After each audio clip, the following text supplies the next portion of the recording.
How's it going, ladies and gentlemen? Hello and welcome back to Arcanum Gaming. My name is Richie. Today, we're going to be taking a look over the 6 adventure games that I have played this year, wrapping up 2024, and doing a quick little ranking, put them 1 to 6 based on how much I enjoyed them, and we'll take a little look back at the year's games. So, I began the year when I brought this channel together by playing Loom. Loom, obviously a very old adventure game made by LucasArts shortly before the original Monkey Island. It was a very different experience than a lot of other adventure games because of how the playstyle is, using the staff and playing songs instead of the traditional collecting items and combining them to solve puzzles and things. The game was very short as well. I did like the protagonist, Bobbin Threadbare, pretty well. However, first of all, the game was very short. It was very short compared to pretty much every other adventure game that I've ever played. I don't remember exactly how long it took, but it was only a couple of hours to get through the whole game.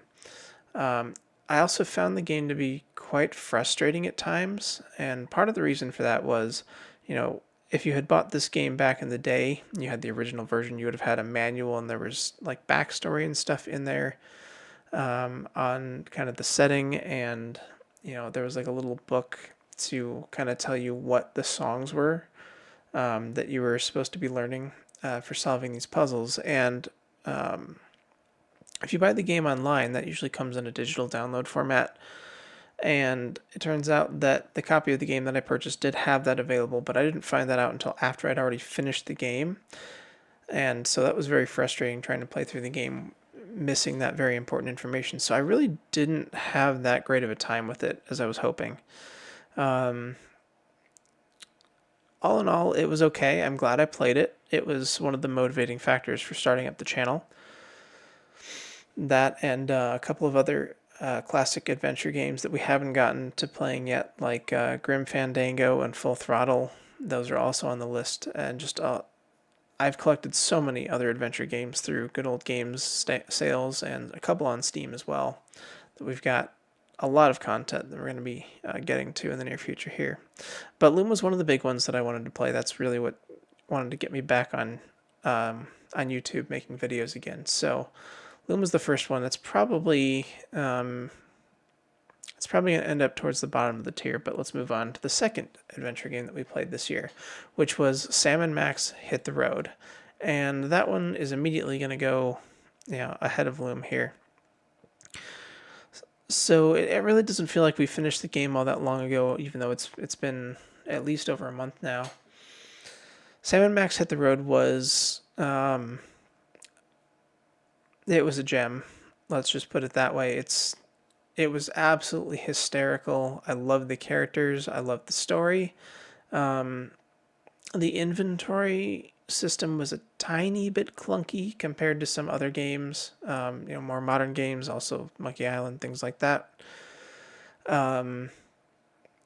But just the story and the characters alone, the comedy involved in it, it was top notch. One of the best adventure games that I have played outside of the Monkey Island franchise. Which I know I'm gonna keep saying that a lot because the Monkey Island games are my favorites. Curse of Monkey Island is what got me into playing adventure games in the first place. Going back and playing Secret of Monkey Island and LeChuck's Revenge, and even the ones that came after.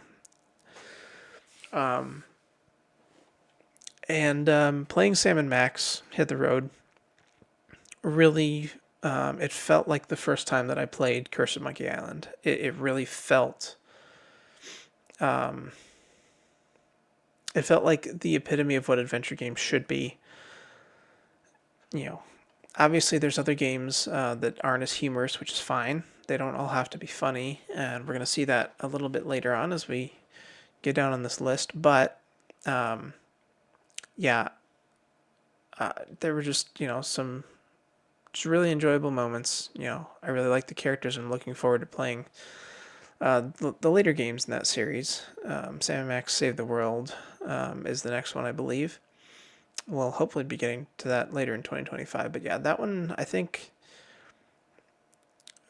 we're going to have to think about it. It's probably going to be at the top of the list for this year. Moving on next, the next one that I started playing was Goosebumps the video game, which we just recently finished. I believe it was last week at the time this video is going live.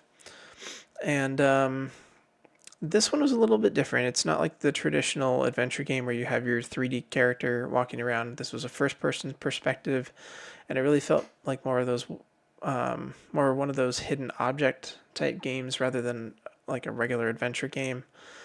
Um, there were a lot of things about it that were not amazing, but there was a good amount of nostalgia involved, seeing a lot of the classic Goosebumps monsters and everything, and it kind of being like a little setup to the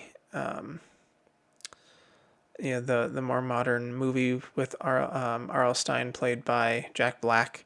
And so I did enjoy it. I would say I enjoyed it more than I did enjoy Loom. But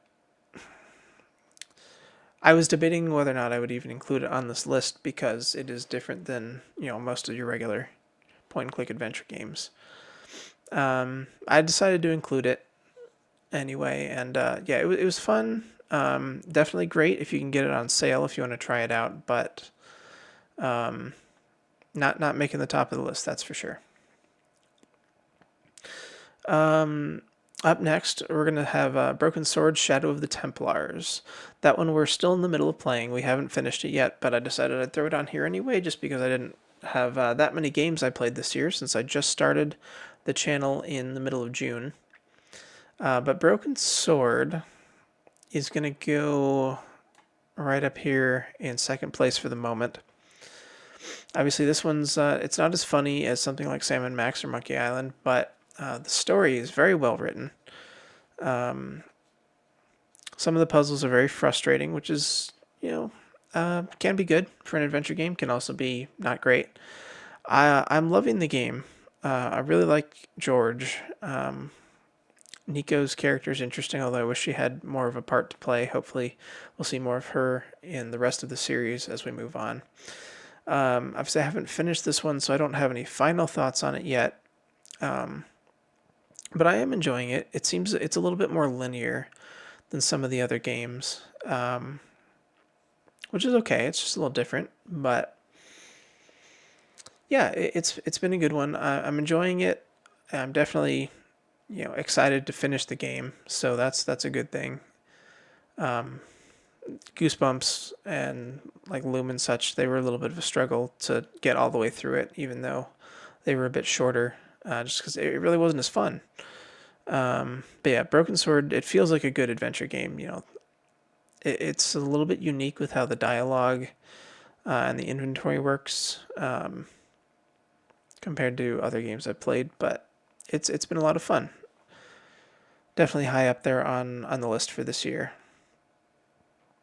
Up next, the only one on this list that didn't make it onto the channel, because I chose not to record it because of some of the content in it, was Leisure Suit Larry Reloaded. This is a remake of the original Leisure Suit Larry game, which if you're not familiar with Leisure Suits, if you're not familiar with Leisure Suit Larry, it's a much more adult humor. There's a lot of sexual jokes and things like that in it, which is why I didn't really want to record it and put it on the channel. But I did want to try it.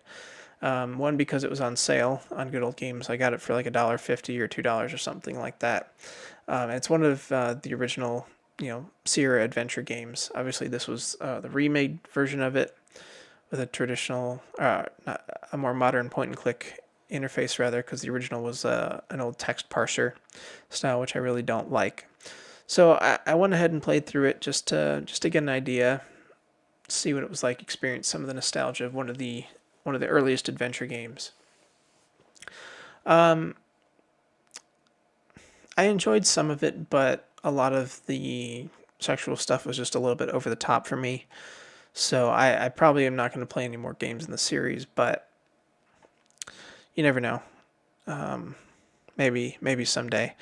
It's not. I mean, as far as an actual adventure game goes, it. I mean, the puzzles were good for the most part. They were relatively logical, and the actual gameplay itself was pretty good. We're gonna put it above Goosebumps just because it felt more like an adventure game than Goosebumps did. Even though I don't know if I enjoyed it as much as Goosebumps, though. Probably not. Um, yeah, I think it's gonna sit here around the middle of the list for now. I don't really have a whole lot else to say about it. I really probably wouldn't recommend playing it unless you really want to experience, you know, like I did, one of the original adventure games, but or if you really like that type of humor. And last up on the list, it's a game that we really haven't played all of. We played the demo for 3 Minutes to Midnight, which is a modern point and click adventure game that came out this year. And this one, even though we only played the demo, I really liked it. Honestly, I'm not sure if I would put it above or below Broken Sword. For now, we're going to put it below just because I haven't experienced the full game. I only experienced the demo. But it was a lot of fun. I enjoyed the humor. I like Betty. The puzzles felt pretty logical. As far as I remember playing the demo, even though it was 3 hours long, I don't think I had to look anything up. I did get stuck in a couple points, but I eventually figured out what I needed to do. I really don't remember for sure if I had to look anything up, but I don't think so. I think I was able to go through most, if not the entire game, without getting any hints in the demo section. And I'm looking forward to playing this game in its entirety, which we're going to be doing later this year in 2025. And so, yeah. So I think that is going to be my ranking here for the 6 adventure games that I played in 2024.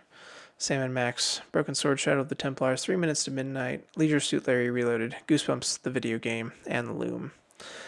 And maybe in the near future, I might do another one of these, do another a bit bigger ranking, and do every adventure game that I've played thus far, including these guys, Monkey Island, Space Quest, King's Quest, all that. But yeah, this is going to be a little bit shorter video. Just wanted to slap this together. Just take a little bit of a look back at the year and reflect on that a bit. So yeah, let me know what you guys think. Do you agree with this ranking? Do you disagree?